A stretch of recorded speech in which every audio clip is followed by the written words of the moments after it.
આ દેશમાં ભારતીય જનતા પાર્ટીની સરકારે રાજ્યની અંદર ડબલ એન્જિનની સરકારે ગાય માતા માટે એક મોટો આશરો હતો જે કુદરતે દીધો હતો. સરકારો રાજાશાહી હતી રજવાડામાં કે વર્તમાન સમયમાં લોકશાહીમાં ગૌચર હતા. કાગળ ઉપર ને અભ્યાસુ માણસોને ખબર છે કે ગૌચર કેટલા બચવા દીધા. ગાય માતાને જેટલા વચનો આપ્યા હતા એમાંથી એક પણ વચન આજે ભાજપાની સરકારે પાલન નથી કર્યું. સમગ્ર રાજ્યના લોકોને ગાય માતા અને ગાય માતાને રાષ્ટ્રીય પ્રાણી તરીકેનો દરજ્જો આપવા માટેની જે માંગ જે છે એ તો ભાજપાની જૂની છે.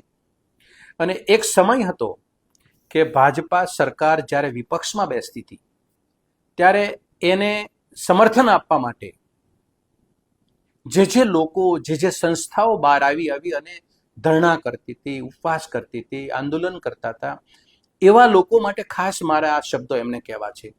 એમાં કલાકારો હતા, કથાકારો હતા, સલાહકારો હતા, સાહિત્યકારો હતા,